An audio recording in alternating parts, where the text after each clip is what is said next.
What's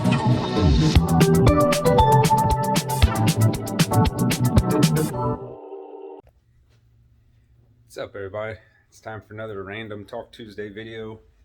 As you can tell, I'm not in my backyard this time doing it because I am out of town traveling for work and I'm in a hotel right now. So, got some more interesting topics today. Got some automotive stuff and not really political. I know I said I was going to stay away from all politics stuff, but or political stuff in general, but this one's kind of funny. Or at least I find it funny. I really hope that we do see this happen, but we'll get to that here in a little bit. But my first thing that we're going to talk about today is good old General Motors. They, I'm assuming, have engineers and design teams. Their vehicles don't really show it though, because let's not lie, GM is producing some ugly ass cars and trucks lately. And the biggest example lately where they basically, we'll just say they fumbled on the 1 yard line, was the Chevy Blazer. That thing is just god awful ugly. They had a chance to mimic something big, and I know they got the Tahoe and I know they got the Suburban, but the K5 Blazer was, you know, the old square bodies. Those are a very, very popular vehicle. I mean, even today they sell for lots of money, but yeah, General Motors had a chance to do something awesome with the Blazer, and they chose to make one of the ugliest ass looking Equinox wannabe crossover transgender vehicles I've ever seen. So I'm not really shocked that this story we're going to talk about now is even a story. So let me show you these pictures first.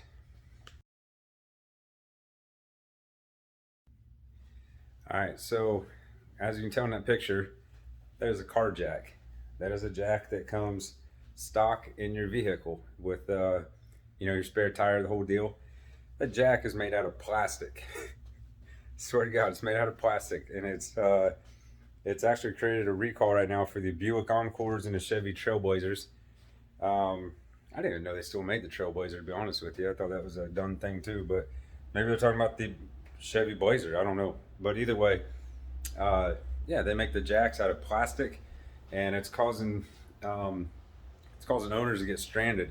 You know, say you get a flat tire, you stop on the side of the road, you get all your stuff out, get your spare tire down, or out of the trunk, wherever the heck it's at, and you get your little, you know, you get your little Fisher Price plastic jack up underneath the car, and you start cranking that little hand thingy, and your jack breaks.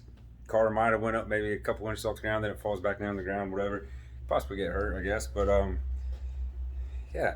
General Motors is making plastic jacks now. Like, you can't get much cheaper than that. Like, I seriously thought all their cars were cheap as could be looking anyways, and now they're like, hey, let's see if Fisher Price will make some parts for our cars, I guess. So yeah, that's where they're at with that right now.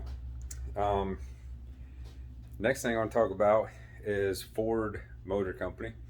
I know we've talked about Ford a few times, about the Ford Lightning, the Ford Maverick, different stuff like that, but this one's kind of interesting, honestly. Ford's lug nuts have a recall on them.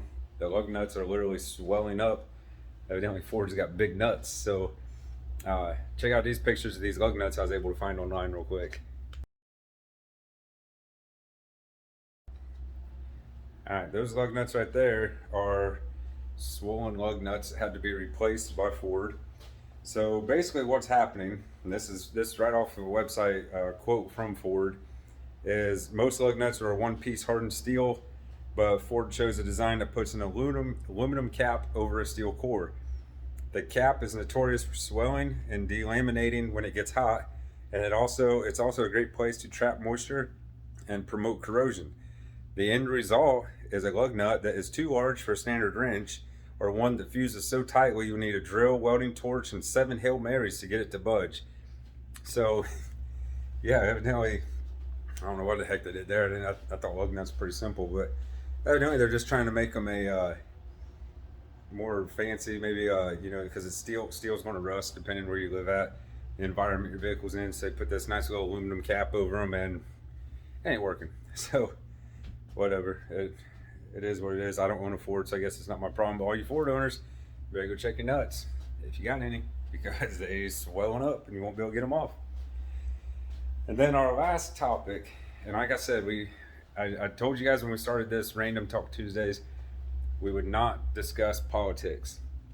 I think this is borderline, like we're really cutting it close on this one because it's kind of politics, has to do with the Biden administration, but I find it funny, and as a veteran, I would love to see this actually happen because you'd get a kick out of it. It'd be fun for you, but I don't know. I'm gonna go ahead and tell you guys a story, and you just tell me what you think. So, President Biden says we need to go community by community, neighborhood by neighborhood, and oftentimes door by door, literally knocking on doors to get people to get help to the remaining people who need to be vaccinated. I would just love that. I know I've been seeing a lot, and the only reason I chose this topic is because I have been seeing a lot of it on social media. They're calling them the Jacovid witnesses. You know, you get the joke. But anyways, I think it'd be fun, really, if somebody comes and knocks on my door and they're going to be like some little goofball. Hey, we support Biden and this whole COVID thing, and we want to talk to you and educate you about the coronavirus vaccine. I would probably, I'd probably entertain it for a while, but I'd play stupid with them. And my whole thing is, I get it that the vaccine might help you. I don't know if it does or not. Honestly, I can't really say.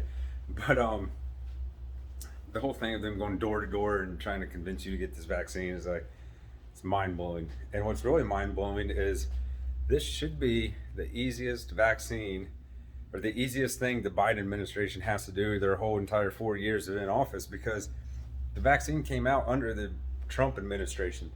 So it shouldn't be hard for a Democrat to push a vaccine that came out under a Republican's policies. But they're evidently really slacking and can't even sell something that the other party came up with. So, nobody trusts it, I guess. But I don't trust it. I think it's way too new of a vaccine. I mean, we still can't even come up with a cure for cancer. We've had cancer been around for hundreds of years now, or probably as long as doctors ever first discovered cancer. But anyways, it's like, we can't come up with a cure for that, but we came up with a cure for this deadly airborne virus in just months. And I know the whole reason, or at least my assumption on the whole reason why we can't cure cancer is because we don't want to cure cancer. If we cure cancer, then big pharmacy companies lose billions of dollars a year on medication. But that's just my opinion. It is what it is. But I don't know. I think it would be mighty interesting, if people come knocking on our doors trying to educate us on the coronavirus and the vaccine and whatever else they want to talk about. I'll entertain it for a little bit, but at the end of the day, I'm still not getting the vaccine unless my work one of these days says, hey, you got to get the vaccine or you can't work here no more. I might consider it then, but for now, I ain't doing it. And the last thing I'm going to leave you guys with, that's all I had to talk about today.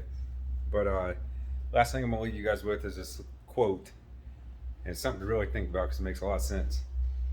It takes a lot of guts to be an organ donor, but it takes balls to be a sperm donor. See y'all next week.